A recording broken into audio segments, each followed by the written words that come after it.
할렐루야. 오늘 본문의 말씀을 통해서 그리스도의 마음이라고 하는 제목으로 함께 말씀을 나누고자 합니다. 어떤 사람이 호두나무 곁에서 가만히 앉아 있는데 좀 이상한 것을 발견했습니다. 왜 하나님께서는 이 호두나무 같이 큰 나무에 조그만 호두 열매를 이렇게 맺게 하시고, 그 옆에 보니까 조그만 풀에 조그만 그 풀 속에서 호박은 아주 크게 자라고 있는 그 모습을 보면서 이렇게 큰 나무에서는 호박같이 큰 호두나무를 주시고, 조그만 숲에서는 그냥 조그만 그 호박을 주시든가 그렇게 해야 되지 않겠는가, 그런 생각을 갖게 되었어요. 근데 그 생각을 가진 그 찰나의 하늘 위에서 뭐가 뚝 떨어졌는데 호두 열매가 다 떨어졌습니다. 놀래가지고 갑자기 가만히 생각해 보니까 만약에 호박 같은 호두 열매가 떨어졌으면 나 어떻게 됐을까 상상을 해보는 거죠. 그래서 거기서 바로 자기가 마음에 생각했던 것을 회개하고, 하나님 잘못했습니다. 그러니까 하나님께서 이 큰 호두 나무에 조그만 호두가 달리게 된 것도 하나님의 특별한 섭리가 있는 것 같고, 이 숲에 저희 교회 옆에 그 호박 농굴이 많은데 거기에 큰 이 호박이 열린 것도 나름대로 의미가 있구나 라고 하는 것을 깨달으면서 하나님께 아주 크게 회개를 했다고 하는 그런 이야기입니다. 여러분, 이 이야기는 뭘까요? 사람의 생각과 사람의 마음은 멀리 보지 못한다는 겁니다. 깊이 있는 것을 살피지 못한다는 어리석음에 관해서 풍자하는 이야기라고 볼 수가 있을 겁니다. 여러분, 하나님의 생각과 그분의 창조의 섭리는 우리가 다 헤아릴 수가 없습니다. 하나님께서 지으신 모든 상당한상의 모든 것들은 거기에 따른 다 의미가 있고 뜻이 있습니다. 우리는 그것을 다 헤아릴 수 없지만 하나님의 마음에서 품고 있는 모든 계획과 모든 섭리는 그렇게 진행되고 있다는 것입니다. 이제 시원한 바람이 옷깃을 여미게 하는 이제 9월이 이제 우리에게 찾아왔습니다. 9월은 오곡백과가 무르익어가고, 특별히 그 중간에 이제 한가위 명절도 있습니다. 그래서 온 가족과 함께 풍요로운 마음을 함께 나눌 수 있는 그런 축제가 되는 한가위 명절을 우리가 맞이하게 되는데, 이 9월달에 우리는 어떠한 마음가짐으로 우리가 출발을 해야 되겠는가? 제가 가만히 묵상하다가 주님의 마음을 담고 주님의 마음을 품었으면 좋겠다, 그런 생각을 가지고서 말씀을 묵상하는 중에 오늘 이 본문의 말씀을 함께 여러분과 함께 나누기를 원합니다. 오늘 말씀의 시작은 이렇게 되어집니다. 너희 안에 이 마음을 품으라, 곧 그리스도 예수의 마음이니, 이렇게 말씀이 시작되고 있죠. 여러분, 주님의 마음을 품으시고 참된 형통의 꿈을 이루어 가시는 저와 여러분 모두가 되기를 간절히 바랍니다. 성경이 소개하는 하나님은 어떠한 하나님이십니까? 저 높은 곳에 계신 아주 큰 분이 가장 작은 자가 되어서 우리를 찾아오셨다는 거예요. 그게 바로 복음입니다. 그것이 바로 예수 그리스도께서 우리에게 오신 사건이죠. 예수님께서 우리에게 오셨다. 하나님의 마음을 품고 이 땅에 오셔서 우리에게 그 하나님의 사랑을 표현해 주신 그분의 모습을 우리가 닮아가는 것이 신앙생활이 아니겠는가, 그런 생각을 합니다. 여러분, 누구와 함께 오랫동안 머무르고 누구와 함께 같이 오랜 시간을 갖느냐에 따라서 내가 그 사람과 닮아가는 경우가 있습니다. 여러분, 부부는 닮는다고 그러죠? 어떤 분이 그러더라고요. 저하고 제 아내가 많이 닮았대요. 몸무게가 많이 나가는 것이 닮는지 어쩐 건지 모르겠지만 하여튼 많이 닮았다 그럽니다.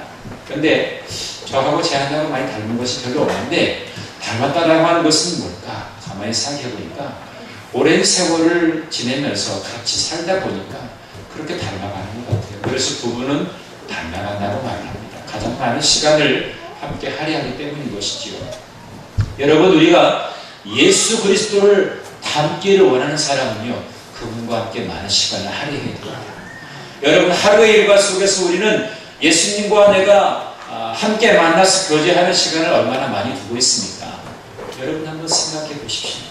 내가 주님과 함께하는 시간을 얼마나 많이 할애하고 있는가. 우리가 정말 주님의 마음을 담기를 원한다면 내 안에 나를 버려야 됩니다. 그리고 내 안에 그분을 모셔드리고 그분과 수시로 교제하고 그분께 내 중심을 의탁하고 그분이 주신 말씀에 귀를 기울이는 것이 바로 내가 그분을 닮을 수 있는 아주 유일한 길인 것을 우리가 기억해야 되겠습니다. 오늘 사도 바울은 빌립보 교회에 편지를 하면서 예수 그리스도의 생애에 관해서 두 가지로 이야기를 하게 되는데 그게 뭐냐면 낮추시고라고 하는 단어입니다. 그리고 또 하나는 높이셨다 그런 말입니다. 낮추시고 높이셨다. 그것이 예수님의 생애를 전부 대언할 수 있는 그런 말씀이라고 볼 수 있어요. 오늘 본문의 8절 전반부에 보면 이렇게 말씀하고 있죠. 사람의 모양으로 나타나셨음에 자기를 낮추시고 그랬습니다. 자기를 낮추셨다는 거예요. 예수님은 자기 자신을 낮추셨습니다. 낮추시고라고 하는 단어가 참 중요한데요. 자, 9절 후반부에 보면 이러므로 하나님의 그를 지극히 높여 이렇게 말씀합니다. 하나님께서 예수 그리스도를 높이셨다고 했습니다. 그러니까 앞에 보면 예수 그리스도는 자기를 낮추셨고 하나님께서는 예수 그리스도를 높이셨다. 예수님께서 어떻게 높임을 받으셨습니까? 그 이름은 모든 이름 위에 뛰어난 이름이 될 것이라고 하시면서 하나님은 그를 높여주셨습니다. 모든 피조물들이 그의 이름을 높여서 그 앞에 무릎을 꿇고 그를 경배하고 그를 주님으로 인정하게 될 것이라고 하나님은 말씀하셨습니다.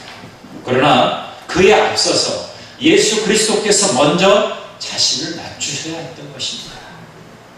어떻게 보면 역설적인 것 같지만 진정으로 의미 있게 우리가 높아지기 위해서는 먼저 낮아져야 되는 것입니다. 오늘날 우리는 어떻습니까? 그저 저마다 높아지려고 하는 출세지향적인 그러한 인생을 살고 있습니다. 그러나 우리 예수 그리스도는 우리에게 진정으로 낮아짐에 관한 말씀을 주셨어요. 진정한 겸손이 바로 우리를 부욕해 하고 진정으로 높아질 수 있게 된 것을 우리에게 보여주셨습니다. 자기를 낮추시고 하나님께서 그를 높여주신 그 예수 그리스도의 마음을 우리는 품어야 할 줄로 믿습니다. 오늘 예수 그리스도를 품어라. 이 품으라고 하는 말씀은 뭐냐면 그분을 닮으라는 거예요. 예수님의 마음을 닮으라는 것입니다. 그분의 성품과 그분의 인격과 그분의 사랑을 닮아가라는 것입니다. 그래서 그리스도를 품으라고 하는 것은 내 속에는 내가 없고 오직 주님만 살아계셔야 한다는 것을 말씀해 주고 있는 거예요.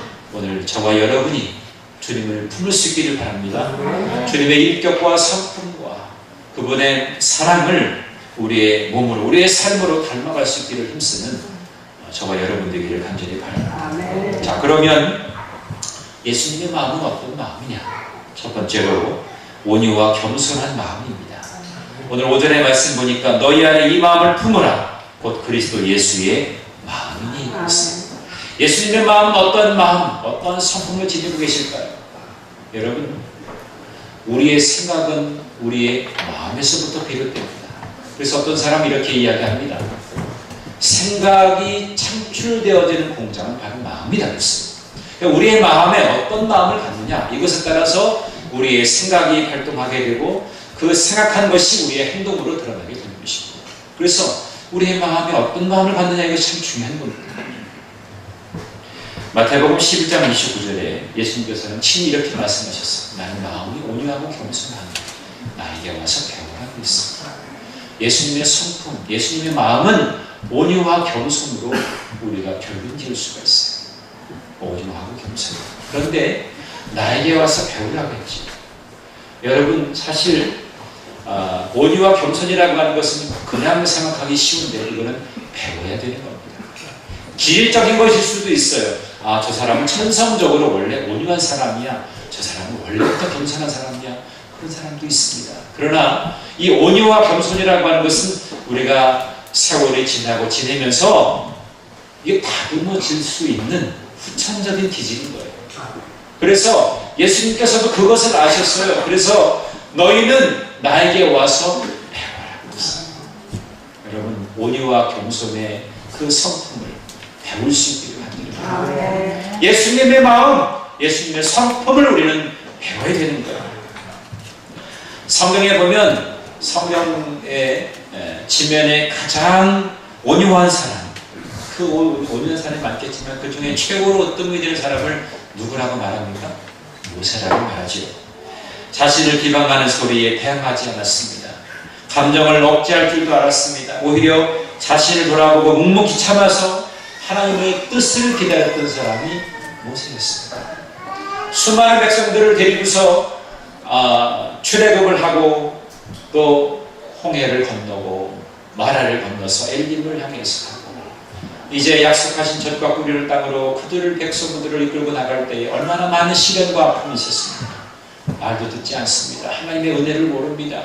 조급합니다. 땡깡 부리고요. 원망하고 불평하는 그들 속에서 이 지도자가 서야 하는 그 곤충은 얼마나 큰지 모릅니다.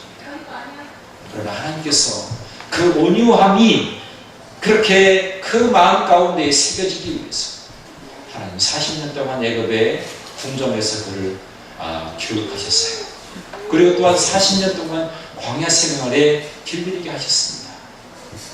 애굽 궁정에서 그리고 또 광야에서 40년, 80년 동안 준비되어진 그가 그렇게 온유한 성품을 지닌 수가 있게 되었다는 사실입니다. 여러분, 모세의 온유한 성품은 저절로 되어진 것이 아닙니다. 그는 철저한 배움을 통해서, 철저한 훈련을 통해서 이 온유함이 형성되게 된 겁니다. 오늘 여러분, 우리도 이 땅을 살아가면서 삶을 살아갈 때 온유한 성품을 갖는 것이 쉽지 않잖아요. 내 마음속에서 욱하는 성격이 막 나올 때도 있고, 상황과 환경을 보면은 참을 수 없는 것들이 얼마나 많습니다.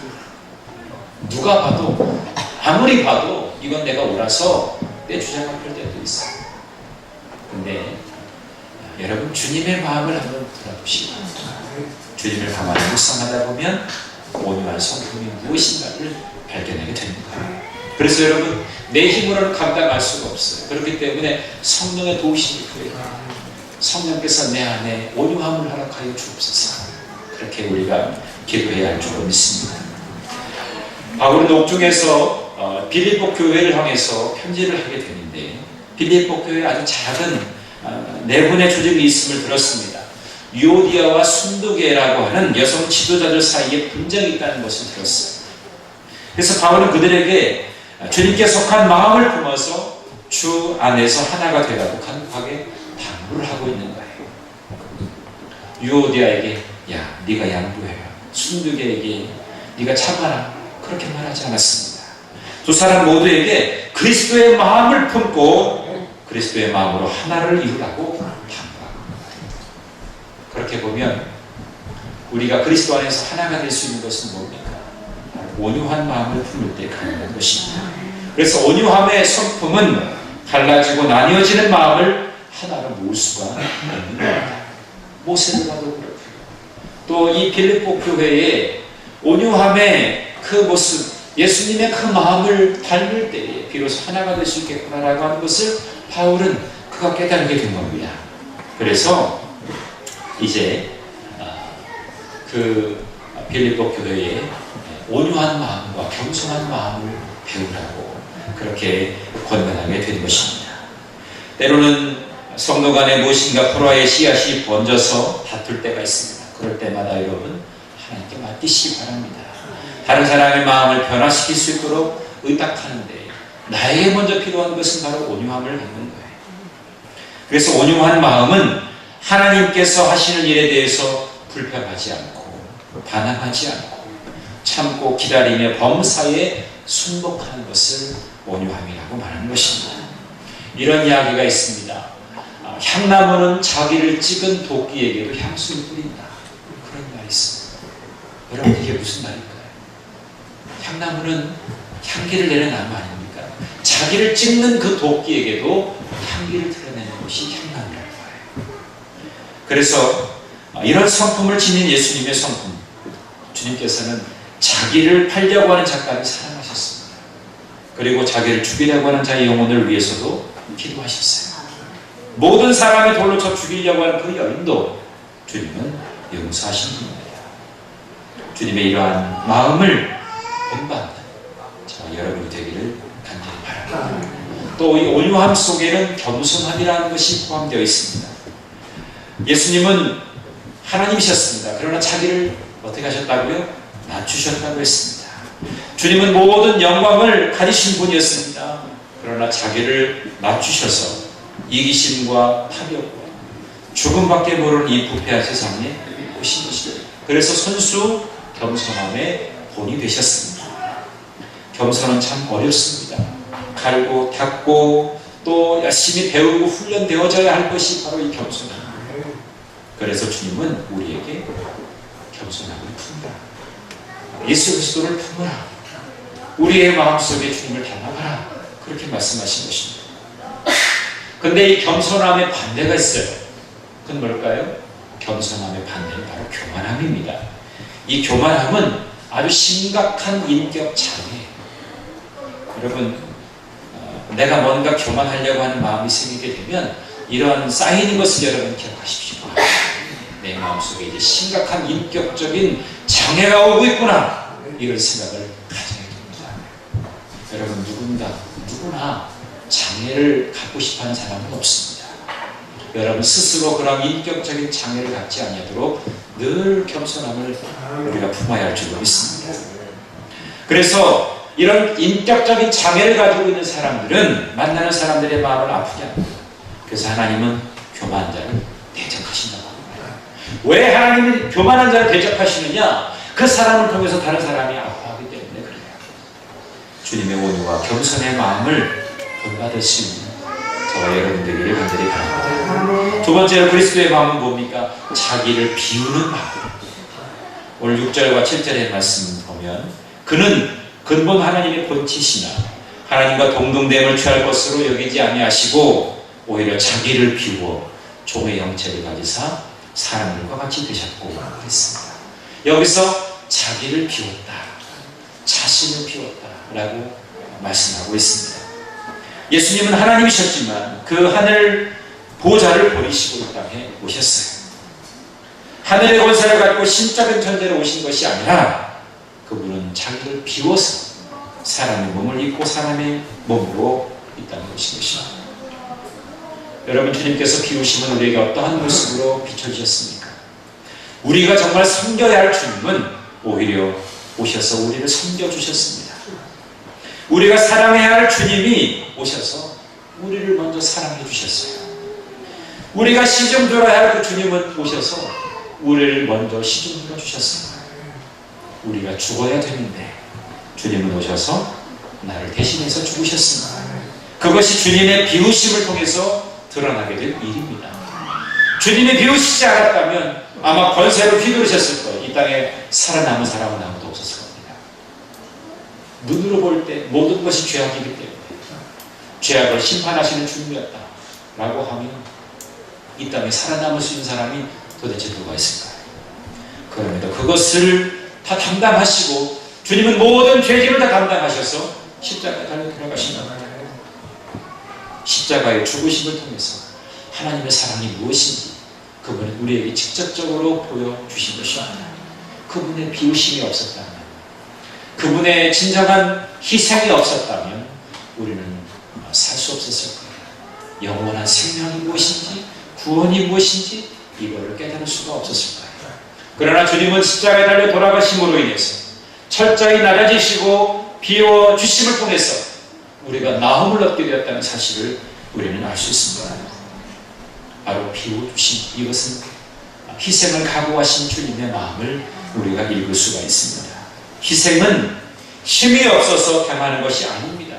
극복할 수 있음에도 불구하고 기꺼이 또 일부러 고의적으로 자신을 내어주는 행위를 희생이라고 말하는 겁니다. 나를 위해서 모든 것을 그렇게 내어주신 그 주님의 사랑이 얼마나 위대합니까? 바로 희생이라고 하는 것은 바로 그런 거예요. 여러분, 어머님의 사랑이 왜 고귀하고 어머님 사랑이 그렇게 왜 위대합니까? 자식을 위해서 기꺼이 희생하는 마음을 갖고 있기 때문인 것입니다. 어릴 때, 제가 아주 어릴 때 제가 아프면 항상 머리에 손을 얹고 기도해 주시면서 말라기 4장 2절의 말씀을 읽어주셨던 그 어머니께서는 제가 생일이 되면 항상 새 양말을 사주셨어요. 근데 어느 날 제가 어머니 양말을 보니까 어머니 양말은 빵꾸가 났는데 그거를 기어가지고 신으신 거예요. 그 어머님의 비워주심, 그것은 나를 바로 채워주셨어요. 어머님의 빵꾸 난 그 양말을 볼 때 얼마나 마음이 무거운지. 어머님은 쓸 거 쓰지 않으시고 자식을 위해서 모든 것을 희생하는 거죠. 그 사랑은 위대하고 큰 것입니다. 세월이 지나고 나이가 먹으니까 그 어머님의 사랑이 얼마나 위대한가를 다시 한번 발견하게 됩니다. 모든 것을 자녀를 위해서 희생하신 그 어머님의 사랑이 있었기 때문에 오늘의 제가 있고 오늘의 여러분들이 있는 거 아니겠습니까? 마찬가지로 예수 그리스도께서는 바로 저와 여러분을 위해서 모든 것을 다 내어주셨어요. 자신의 몸을 다 한결같이 내어주셨잖아요. 그 사랑이, 그 비워주심이 우리로 하여금 다시금 부욕해 하고 강건케 되어지고 다시금 채워지게 된 줄로 믿습니다. 여러분, 희생하는 마음은 누군가에게 드러내 보이고 싶어하는 유혹을 뿌리칩니다. 그래서 우리가 교회에서 봉사할 때도 희생이라고 하는 것, 섬긴다고 하는 것, 봉사한다는 것은요, 남에게 드러내기 위해서 하는 것이 아닙니다. 남이 보이지 않는 곳에서 묵묵히 주님이 나에게 주신 거니까 내가 기쁨을 하겠다라고 하는 마음으로 주님의 마음을 닮아가는 자이기 때문에 그렇게 하는 것이죠. 여러분, 오늘 저와 여러분이 이 비우심, 이 희생을 통해서 보다 더 우리의 가슴이 넓어질 수 있게 되기를 간절히 바랍니다. 아멘. 마지막 세 번째로는 철저히 복종하는 마음입니다. 주님의 마음은 어떤 마음이냐? 철저히 복종하는 마음이죠. 오늘 8절 말씀 보니까 사람의 모양으로 나타나서 자기를 낮추시고 죽기까지 복종하셨으니 곧 십자가에 죽으시니라 그랬습니다. 죽기까지 복종하셨다는 말씀, 이것에 큰 의미가 담겨 있는 겁니다. 복종에는 여러 가지가 있어요. 즐거운 마음으로 따라가는 순종이 있습니다. 또 수치심을 가지고 따라가는 불종이 있습니다. 이유를 대지 않고 명령에 쫓아가는 복종이 있습니다. 우리 믿음의 사람들은 주님의 말씀을 생명을 걸고 지켜나가는 복종하는 태도를 가지고 있어야 됩니다. 주의 말씀에 복종하자는 겁니다. 순종하자는 겁니다. 말씀을 그냥 가려가지고 읽고 묵상하는 것이 아니라 말씀이 우리에게 들어오는 대로 그대로 내가 어떠한 상황에 놓여있든지 주님 나에게 말씀하여 주옵소서, 주의 종이 듣겠습니다. 그런 마음을 가지고 우리가 함께 말씀 가운데에 그 말씀에 순종하는 태도를 가져야 하는 줄을 믿습니다. 여러분, 주님이 십자가를 지셨습니다. 주님도 왜 그 십자가에서 내려오고 싶지 않으셨겠습니까? 주님이 짊어지지 않아도 될 그런 일이었습니다. 그러나 주님이 십자가를 지신 것은 하나님의 뜻에 복종하는 거예요. 그렇기 때문에 그 쓰대신 승자를 마시면서 그 십자가를 지신 것입니다. 십자가에 달려 돌아가신 것입니다. 여러분, 이 땅에 수많은 믿음의 사람들이 걸어간 그 발자취를 보면 하나님 말씀에 얼마나 순종하고 그 말씀을 지켰는지 우리가 알 수 있습니다. 위대한 믿음의 영웅들은 자기의 믿음을 지키면서 끝까지 말씀에 순종한 자들이었습니다. 우리 믿음의 선진들, 선교자들을 보십시오. 목에 칼이 들어와도 말씀 가운데 하나님의 뜻을 저버리지 아니하고 그 말씀에 순종함으로 죽음까지 가고 있던 그 순결한 주님의 그 순교자들을 우리가 볼 수 있어요. 이 교회는 순교자의 피로 세워진 교회입니다. 그렇기 때문에 우리 모두도 그러한 마음을 가지고 주의 말씀이라고 하면 우리가 순종하고 복종하는 태도로 주님이 나에게 요청하시는 그 말씀에 따라서 내가 말씀 가운데 순종하는 태도를 가지고 나아가는 주님의 자녀가 되어야 할 줄로 믿습니다. 말씀을 믿습니다. 어떤 사람이 주님의 마음을 가장 많이 닮은 사람일까요? 주님과 같은 그 시간을 많이 할애하는 사람일 것입니다. 그래서 말씀과 기도로 주님과 동행하는 사람이 주님의 마음을 가장 많이 닮을 수가 있게 되는 줄로 믿습니다. 늘 주님의 온유와 겸손의 성품을 품고 자기를 비우고 희생하면서 철저히 말씀에 순종하는 그런 태도를 가지고 주 앞에 더 아름다운 모습으로 서는 저와 여러분이 되기를 간절히 바랍니다. 9월 첫 번째 주를 우리가 마칩니다.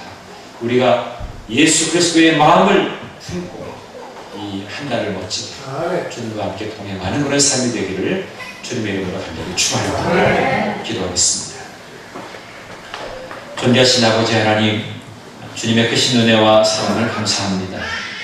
오늘도 저희들의 삶을 지켜주시고 인도하여 주신 아버지 하나님께서 말씀을 통해서 우리의 신령을 돌아보게 하시고 또 우리가 얼마나 참 험난한 세상 가운데 내 욕심과 내 이기적인 생각으로 살았는지를 다시 한번 깨닫게 됩니다.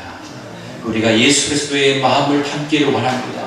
그분의 아름다운 온유와 겸손의 마음을 품기를 원합니다. 내 자신을 비워서 정말 하나님이 기뻐하시는 희생의 마음을 가지고 이곳저곳에서 주님이 원하시는 그러한 곳에서 아름다운 봉사의 손길이 되기를 원합니다. 또한 늘 말씀에 순종하는 태도로 나가기 원합니다. 주의 말씀에 복종하고 더 아름다운 열매를 맺을 수 있는 축복의 도구가 되게 하여 주시옵소서. 늘 우리 가운데 함께하여 주시는 주님의 이름을 찬양하오며 사랑이 많으신 예수님 이름으로 기도하였사옵니다. 아멘. 이 시간에는 성만찬 예식을 함께 갖도록 하겠습니다.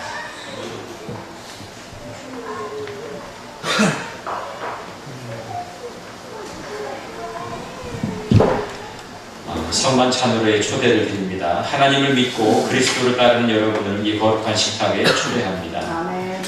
교독을 하시겠습니다. 전능하신 창조주 하나님, 언제나 주님께 감사함이 당연하고도 기쁜 일입니다. 우리를 하나님께서 창조하시어 주님의 영광을 드러나게 하셨습니다. 때로는 우리가 주님을 멀리 떠나도 주님은 나를 사랑해 주셨습니다. 성만찬 제정사를 드립니다. 주님께서 자신의 몸을 내어주시던 밤 떡을 손에 드시고 감사기도를 드리신 다음 떼어 제자들에게 주시며 말씀하셨습니다. 받아 먹으라. 이는 너희를 위해 내어주는 나의 몸이니 먹을 때마다 나를 기억하여라. 식후에 주님께서는 잔을 드시고 감사기도를 드리신 후에 제자들에게 돌리시며 말씀하셨습니다. 이 잔을 마시라. 이는 죄사함을 얻게 하려고 많은 사람을 위해 흘린 새 언약의 피니 이를 행할 때마다 나를 기념하여라. 성령님제 기원을 드립니다. 거룩하신 하나님, 일찍이 주님께서 세상에 보내셨던 성령을 지금 다시 보내주사 진설된 떡과 포도주 위에 입하셔서 이 식탁을 성별하옵소서. 또한 성령께서 여기 모인 우리 위에 함께하사 이 떡과 포도주로 영원한 생명의 양식이 되게 하시며 이를 먹고 마심으로 그리스도의 새로운 몸을 입어 세상을 변화시키는 능력이 되게 하옵소서. 우리 주 예수 그리스도 이름으로 기도합니다.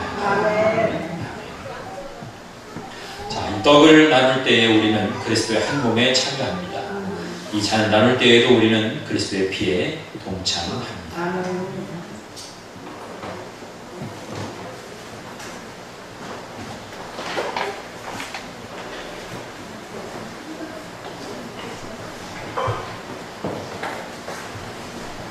이것은 주님의 몸입니다. 이것은 주님의 피입니다.